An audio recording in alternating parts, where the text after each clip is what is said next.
Welcome to the Aggie Basketball Hour with Joni Taylor, live from Rudy's Barbecue on Harvey Road in College Station. Brought to you by Coors Light, Choose Chill, and Gig 'em Aggies. 2024 Coors Brewing Company, Golden, Colorado. Celebrate responsibly. Rudy's Country Store and Barbecue. Visit rudys.com to find the real Texas barbecue near you. And by Twisted Tea, hard iced tea for the 12th man. Please drink responsibly. Now, here's Steve Miller.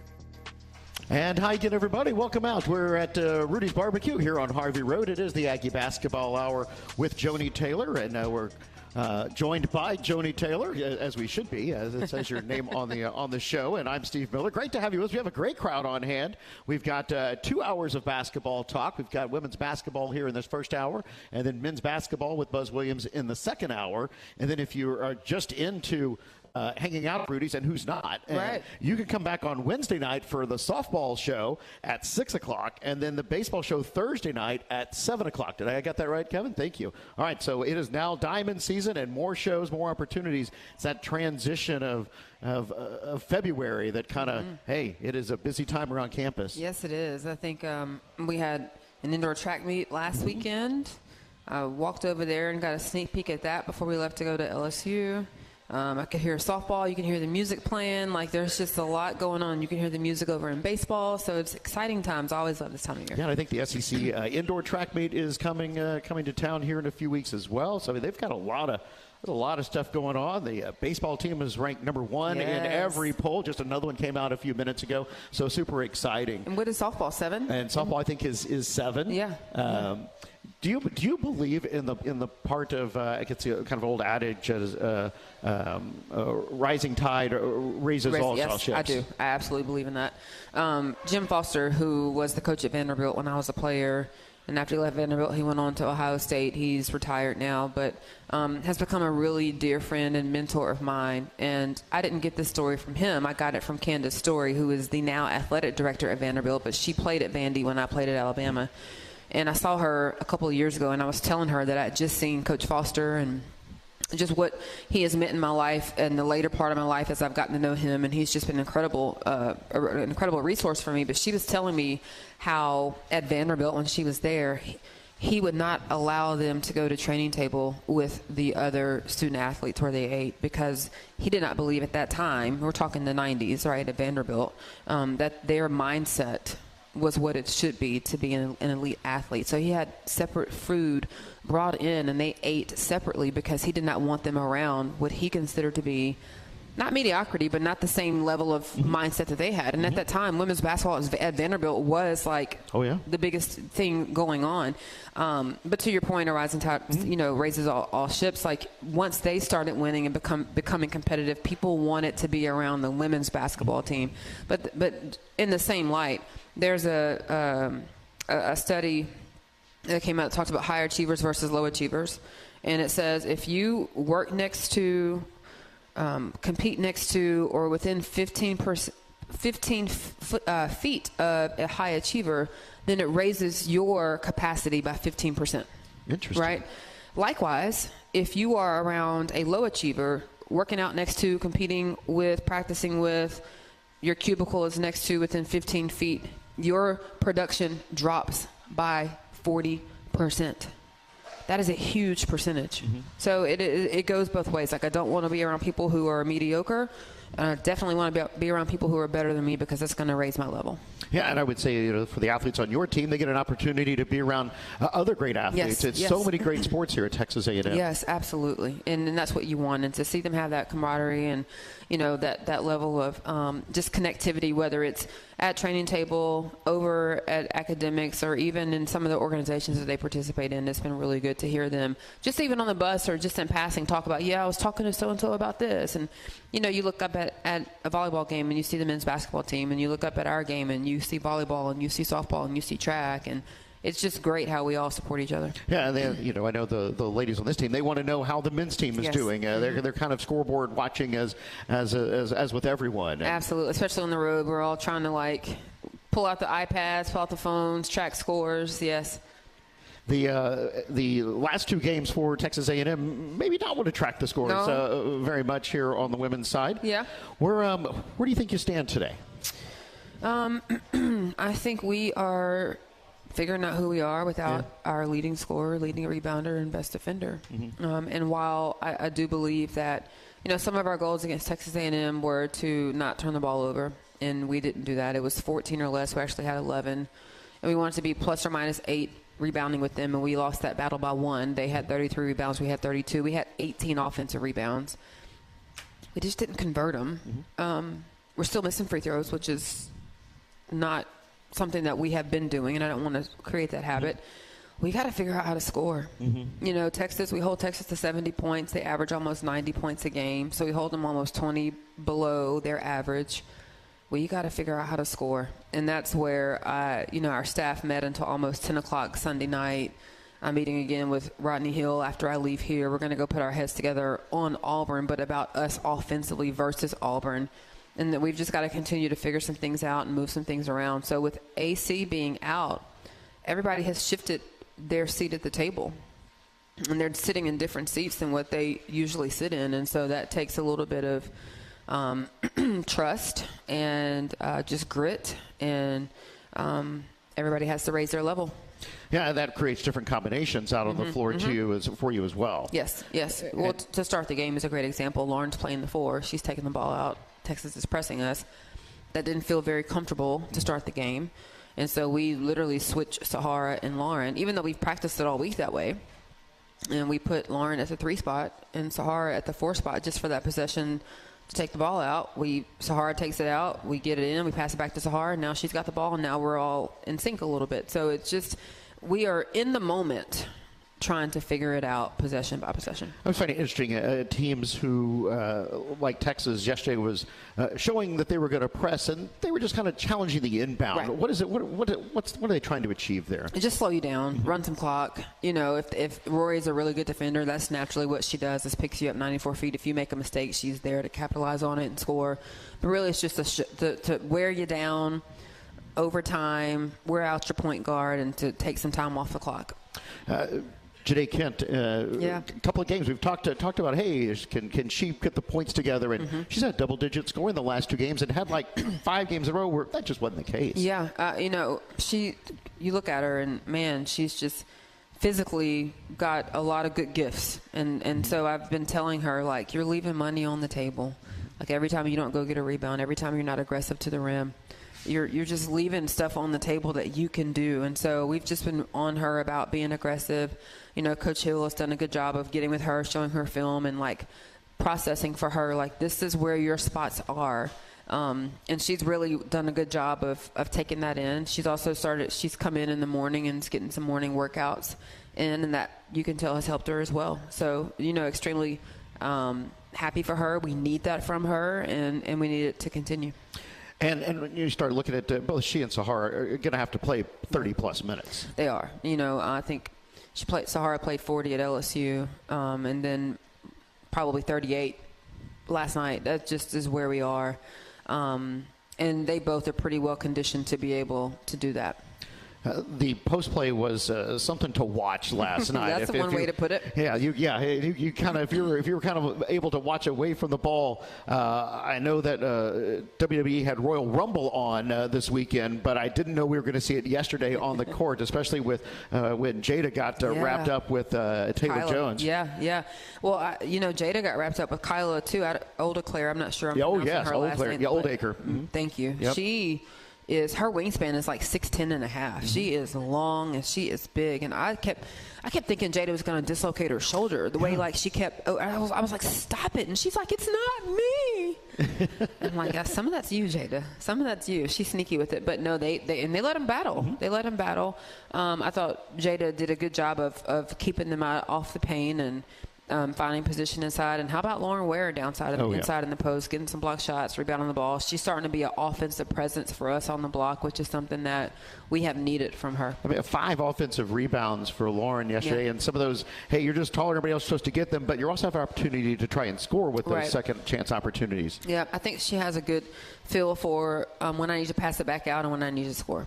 And she did a really good job yesterday in that way. Yeah, there been some really tall trees in that matchup yesterday with all of the post players there. Look at points off turnovers in yesterday's game. Gave up 16, only get 4. I know they don't turn the ball over a lot, but how do you manage that part of the game? So one of the things we talked about was not turning it over. 11 turnovers in the game is not bad. Yeah. But every time we turned it over, they scored. Yeah. Every single time. And so that's the separator that we cannot have. And what it really speaks to is just really good teams. They don't make self-inflicted mistakes, and they capitalize on yours. And so when you watch Texas, when you watch South Carolina, they're not going to beat themselves. And if you make a mistake, they're going to make you pay for it. And that's what yesterday felt like. Yeah, they got probably a handful just off of pressing the inbounds after their makes, but then they were also getting the fouls called at the when A&M would get tied up in the post or whatnot, and so there was no release switch there. Yep, they are an extremely good free throw shooting team, and so one of the things we talked about was not putting them on the line. The other thing I'll say is anytime we made any effort at a run, here comes Madison Booker. Right. Here comes Roy Horman. They just know how to go get a bucket, go make a play when they can feel the momentum starting to swing. Yeah, and Texas is also playing without Malia Moore. Correct, yeah. And somebody who they may not get back the rest of the season, and that's, kind of know how that goes. I know you mentioned at the beginning, is there any update you can give us on Aisha Coulibaly? What's next for her, either surgery or rehab? Where are we at in her schedule? Yeah, she will have surgery on Wednesday. She will go to Houston, have surgery on Wednesday, spend the night there, and come back Thursday and start her rehab process. What do you think the future is for her? I think she has every ability to continue playing basketball. When she met with Dr. Lowe last week, he was very confident in the surgery he was going to perform. And obviously she has to do her part in terms of rehabbing it and maintaining it and taking care of herself. And if she does that, he is very confident that she's going to have a successful career after she returns from her surgery. To that point, we still have agents who are emailing me saying we still want AC. The New York Liberty was at practice Friday, Saturday, and at the game Sunday. The Phoenix Mercury of all, people are still reaching out. So I do believe that the next 5 to 6 months are going to be crucial for her, and that has everything to do with how she attacks rehab. And AC is not someone who attacks anything half-heartedly, especially when it comes to her future. You have to remember, this is her dream. This is why she left her mom and her siblings in Mali at 16 years old and has seen them once since then. And I think she battles that probably more than she battles everything. Her mom not being able to be here for the surgery. Her guardian family is flying in and will be there. We actually leave on Wednesday going to Auburn, so we're trying to figure out if we can get to see her in Houston before we have to get on a plane and go to Auburn and work out the logistics of who's bringing her back to College Station on Thursday. She's going to be there by herself for a day until we can get back in town Thursday night. There's so many different elements to it, but with all that being said, she's got a good spirit about her, and she has volunteered to be Talia Parker's personal coach, so that's going to keep her real busy. That's a good thing. She with that timeline, does that put her as a possibility to be added to a team mid-season, or do we exhaust that whole season? No, we exhaust the whole season. So what we hope is that somebody drafts her and retains her rights and then brings her back for camp next year. Oh. It will give her an opportunity to go play overseas in the fall, because overseas is like from August up until the WNBA season starts, but she will miss the WNBA season. How do you describe her, what's the best way to say it, the best shape? Was she in the best shape of her career prior to that injury? She was close. This summer, she was in the best shape. Sure. This summer, for sure, she was in the best shape of her career. She was close to it. Yeah. And I think what sometimes what the eye doesn't see is that not only is she offensively, we're putting her in all different types of positions to, get her to score, get her to her spot. She's also defending the other team's best player. And then once she's done that, if somebody else gets hot, we say, hey, go guard her, switch the matchup. That takes a lot. Every game. Every game. Yeah, you can't. It's one thing to say, oh, I play both ends of the floor, but you're having to do the very best on both ends, no questions asked. Absolutely. And she was excelling. Absolutely. So she's in tremendous shape. Yeah. But she was in really, her best shape was probably this summer. Yeah, for sure. Yeah. Right. Coming into this the final season at A&M, that's exactly what you want. And things were trending right in that direction. And so we just feel for Isha Koulibaly and hope that rehab and one of the best athletic sports medicine surgeons in this maybe the whole in the country with Dr. Lowe down in Houston. She was very comfortable, confident, and excited after meeting with him last week. Yeah. Yes. Yeah, you can Google him and see all the things that he's been involved in, especially with all the professional athletes down there in Houston. All right. Well, when you want a quick, delicious, and nutritious hot meal in minutes, look no further than Heat Ups. Convenient, high-protein meals on the go with local pickup in Aggieland. Head on over to heatups.com to place your order. Heat Ups, meals made simple. We're live from Rudy's Barbecue. It's the Aggie Basketball Hour with Joni Taylor from Learfield.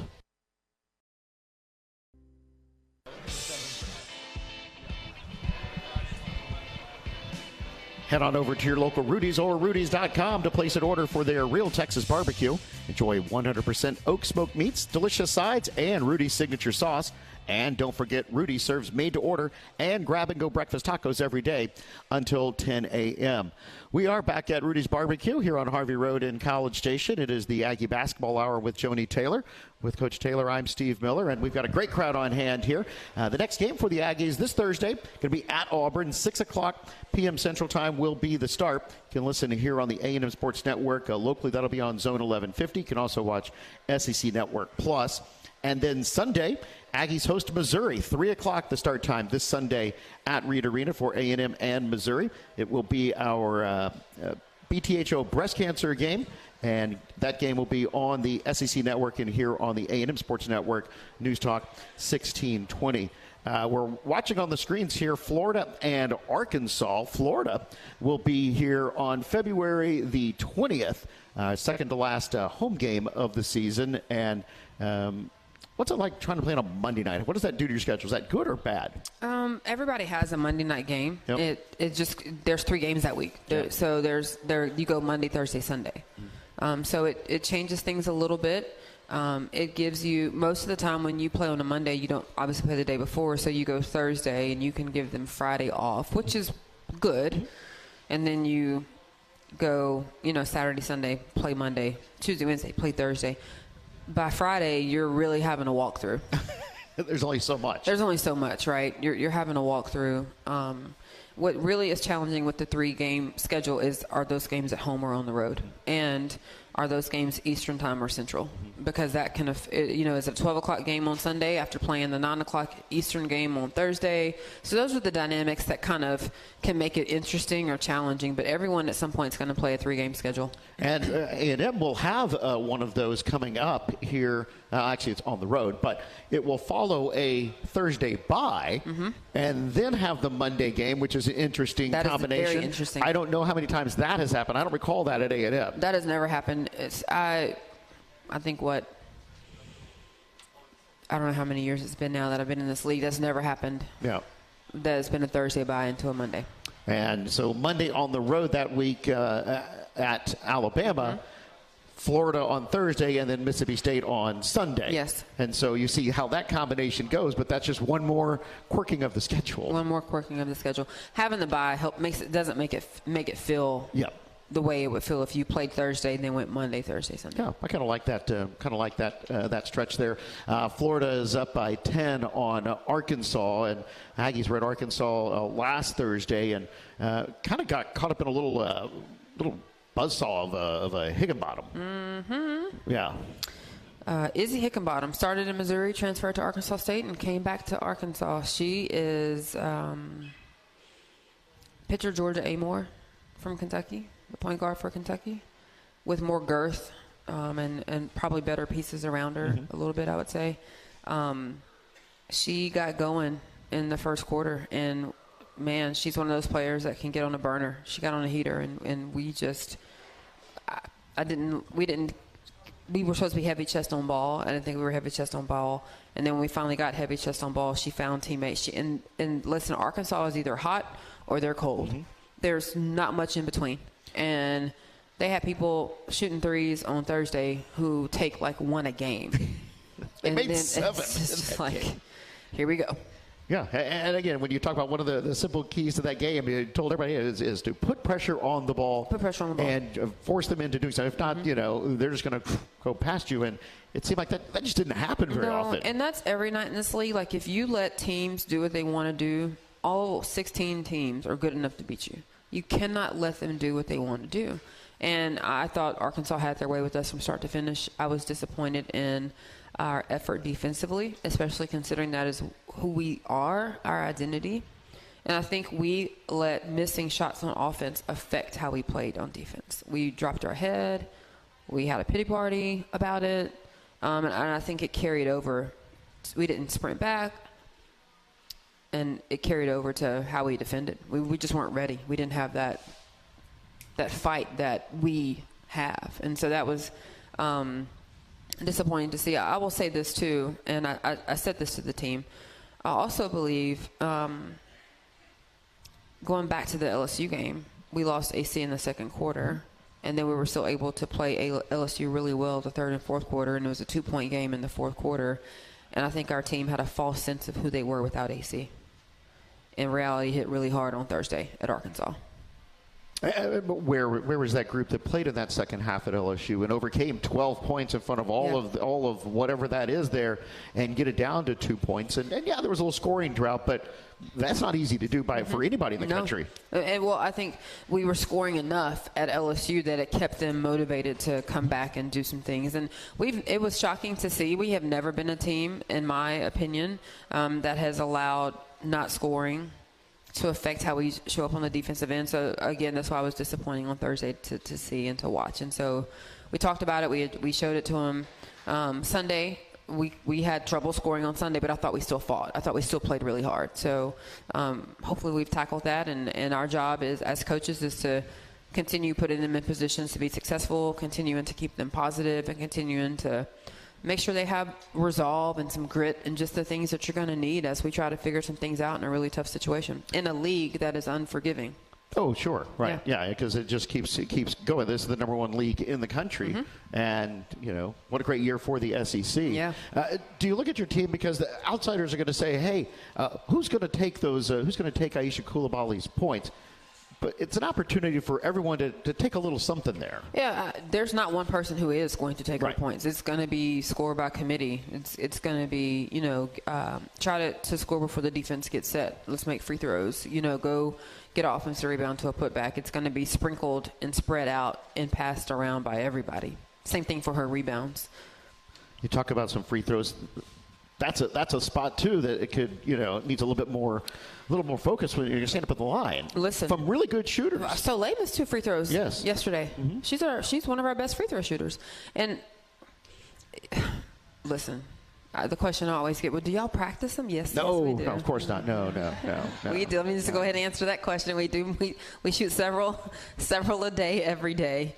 That's just a concentration thing and a focus thing, and we've got to be able to convert there, especially when we are struggling to find points. Yeah, because you can go earn them. If you're going to go attack the basket and get fouled, go to the line, then go take it. Get something for it. Yeah, if you're gonna work on it. If not, then just sit out there and just kind of throw it out. Yeah, okay, So great opportunities there, but trying to put those things in the rearview mirror here, and we've got coming up with. Auburn coming up on Thursday. We're going to talk more about that here in a little bit, and also Missouri coming in here on Sunday. And both of those, they're ripe for the taking. Yeah, absolutely. They both are playing well. Missouri beat Mississippi State and was leading Tennessee for most of the game yesterday, and then Tennessee came back and scored it. So Missouri's one of those teams who shoot it really well and play really hard. Auburn is very much like Texas in some of the things they run on both ends of the floor. Johnny Harris was an assistant, obviously, here at Texas A&M with Gary Blair, as was Vic Schaefer, but then she went with Vic to Mississippi State, so that they're very similar in some of the things that they do, which is good for us because we just played it, so we're going to see some of those things again. well, we've got to make sure that we're locked in and focused because it's right for the taking, but also vice versa because they both are playing really well. Mm-hmm. All right, we are live from Rudy's Barbecue. It's the Aggie Basketball Hour with Joni Taylor from Learfield.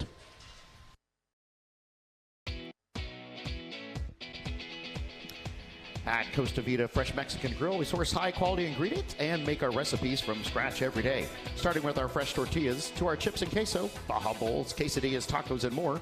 Find us at CostaVita.com or in South College Station today. We're back on the Aggie Basketball Hour with Joni Taylor. I'm Steve Miller. Great to have you. We are at Rudy's Barbecue in College Station.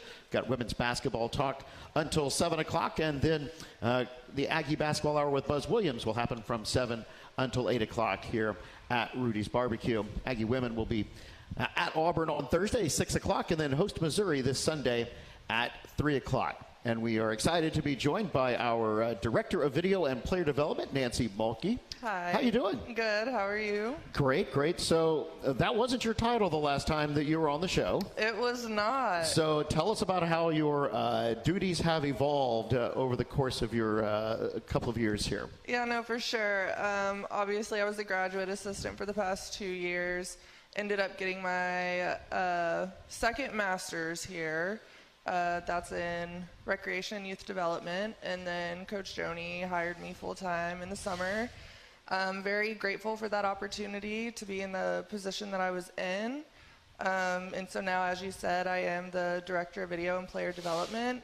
I would say I am definitely more involved in this position. Just being a graduate assistant, you can only do so much. You can't coach. You can't be as hands-on with being a student manager, graduate assistant. And so I love that aspect of being more involved on the court, helping the girls develop, especially the post players. Obviously, that's my niche. And so just working with them has been phenomenal. I do a lot of behind the scenes work in terms of technology still. I know I did that as a graduate assistant, but I love technology. And so if anybody's going to take that role on, I'll do it.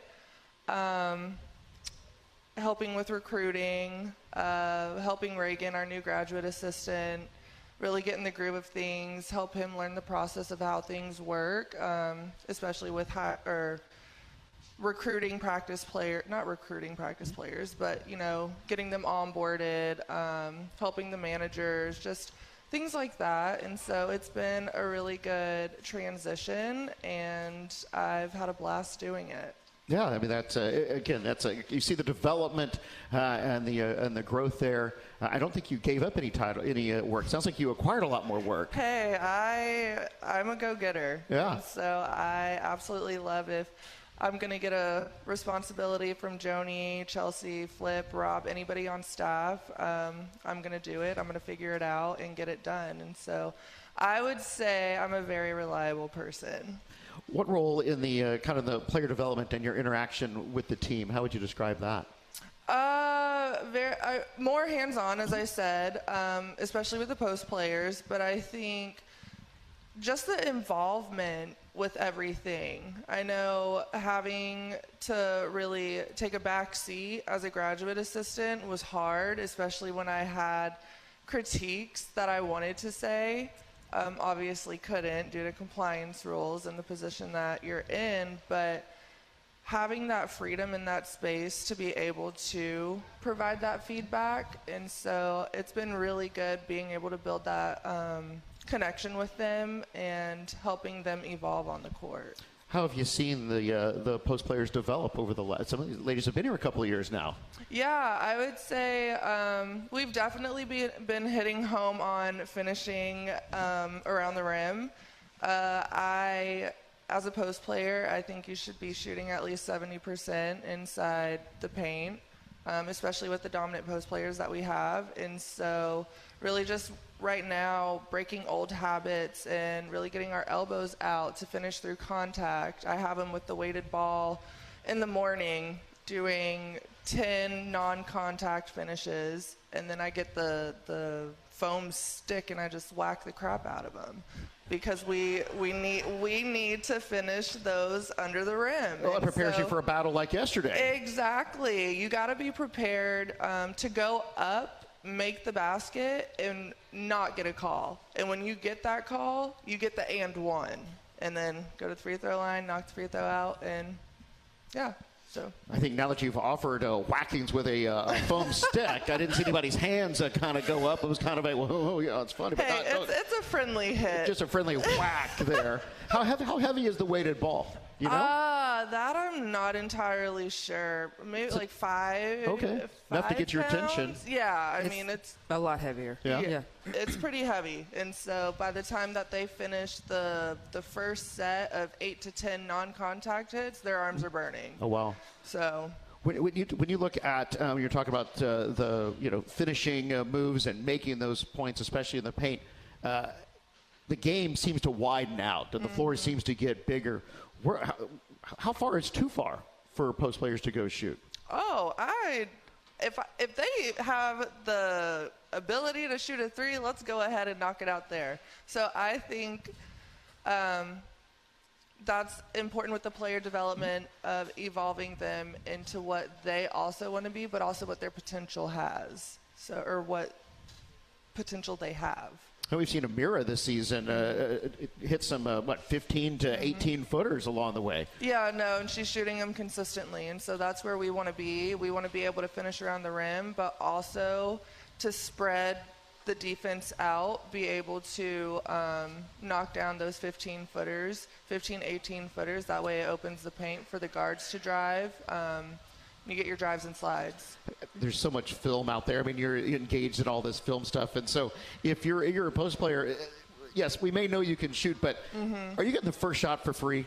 No one's going to guard you on that first outside shot. Is that a freebie until you make it? I mean, it depends on who you are. Yeah, it depends on who you are and what the stats say. How are you shooting it? I think now with the technology that we have the ability to see where how well the girls are shooting in specific areas on the court. And so that also helps us take into consideration who's getting what shot where, when, what play, things like that. An interesting way of self-scouting there. Yeah. Kind of tell your own scouting yourself, right? Yeah, no, it's very useful. It's very helpful. And I think as technology continues to evolve, I think it's just only going to get better. Samantha at the table over there has been wearing me out for most of the afternoon. She would like to know, what is your current height? My current height? I say I'm 6'9", but in the weight room, there's like a measuring thing.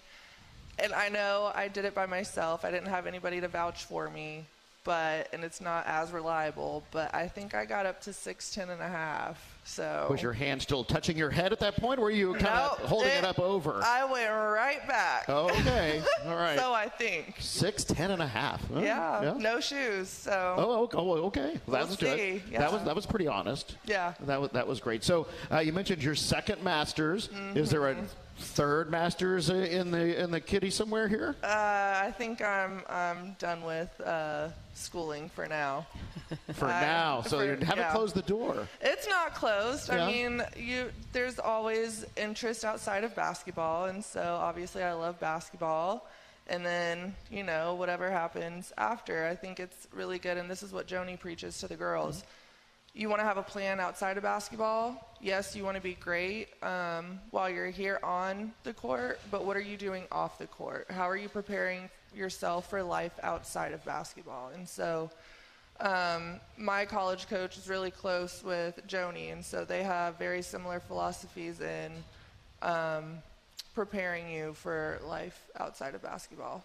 Nancy Mulkey is our guest here, and just have a couple of minutes remaining. And when you prepare yourself for outside of basketball, that's one way.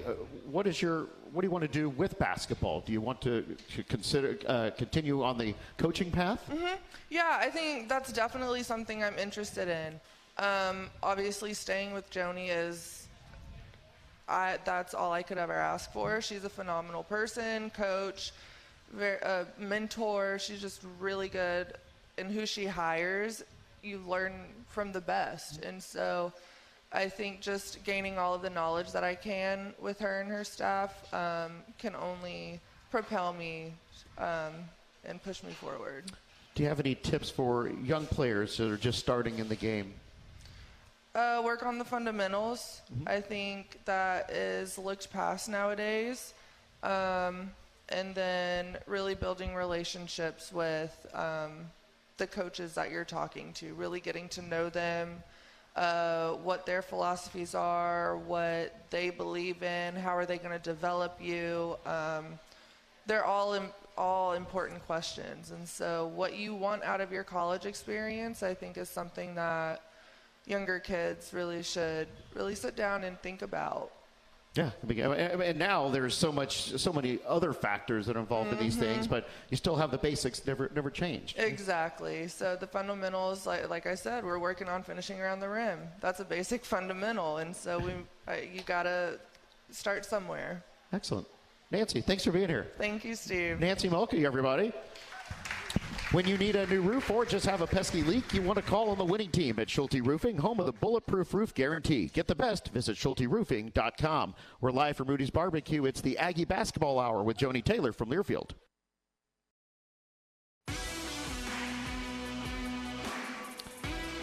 Texas Farm Bureau wants to give you a VIP Aggie basketball fan experience this year. Go to 12thman.com/maroon contest and register. One winner and a guest will receive game tickets, a Joni Taylor autographed basketball, and will be recognized on the video board during the game. Register today at 12thman.com/maroon contest. Texas Farm Bureau Insurance is a proud partner of Texas A&M Athletics.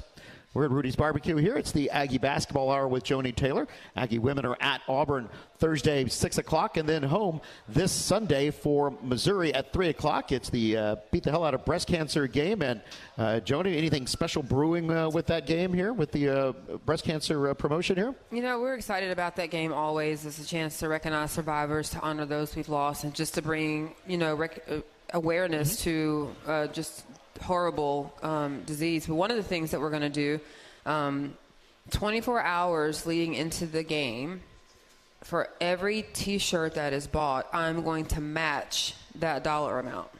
Excellent. So 24, I don't know what the math is on that, but for the last 24 hours leading up to that game, for every T-shirt that's sold, I'm going to match the dollar amount, so go tell everybody to buy a bunch of shirts. Well, that would also, I assume, include at the venue. If they're selling at the venue, I'm not sure, but at least go online, 12man.com, and look and see where you can make that donation. $10.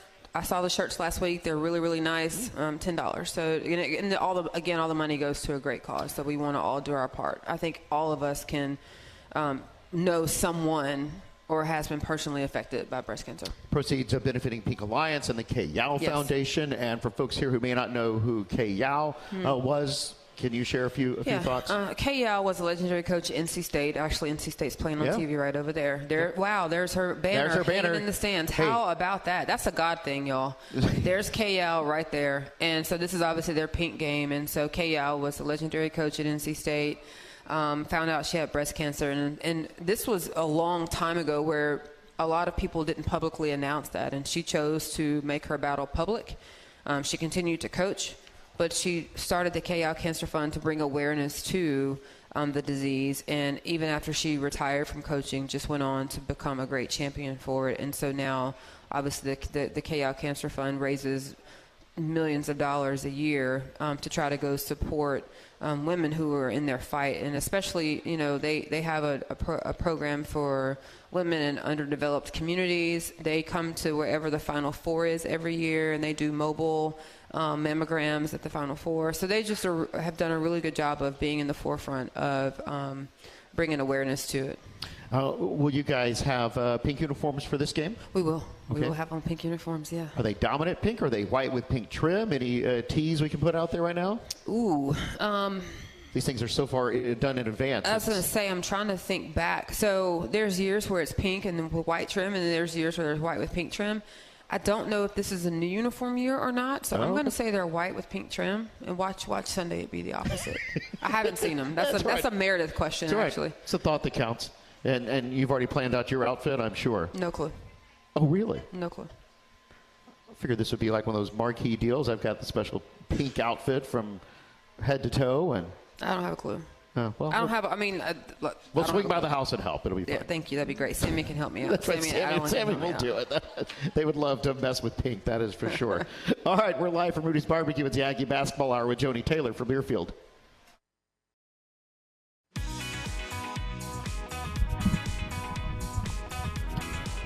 When you want a quick, delicious, nutritious hot meal in minutes, look no further than Heat Ups. Convenient, high-protein meals on the go with local pickup in Aggieland. Head on over to heatups.com to place your order. Heat Ups, meals made simple. We're back on the Aggie Basketball Hour with Joni Taylor. Texas A&M going to take on Auburn. That's this Thursday at 6 o'clock. You can listen on the A&M Sports Network locally. That's Zone 1150. Or watch on SEC Network Plus. And then Sunday, the Aggies host Missouri, 3 o'clock at Reed Arena.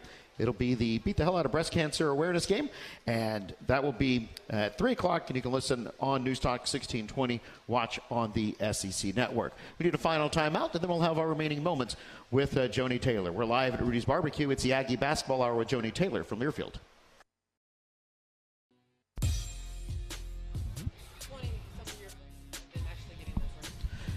The 12th Man Foundation is the official fundraising organization and ticket provider for Texas A&M Athletics. Support a 75-year legacy and help shape the future of Aggie Athletics by donating today at 12thmanfoundation.com. We're back at Rudy's Barbecue with our remaining moments with Joni Taylor. I'm Steve Miller, and big weekend just happened here at Texas A&M, inviting a lot of the former players back, but most notably the 94 team, one of those teams that we do talk about in reverence when it comes to women's basketball here. That first team that got to the NCAAs, had the whole Rod Stewart concert at Florida that forced the first round to G. Raleigh when it never should have been, and the Aggies get the win, and they end up in the Sweet 16 after all is said and done. But they got presented with rings. They did this weekend. How did that come about? So Lynn Hickey. Lynn Hickey has been excellent in organizing and orchestrating all of this. She came and spoke to our team Saturday morning, and a piece of the story about the 94 team that I did not know was the fact that they couldn't go play in Gainesville because Rod Stewart was in concert. And I know that for a fact because every time we go to Gainesville and walk down the hallway, there's a picture of Rod Stewart right there. They still keep it hanging up, and I look at it every time. I look at it every time we get on the hallway.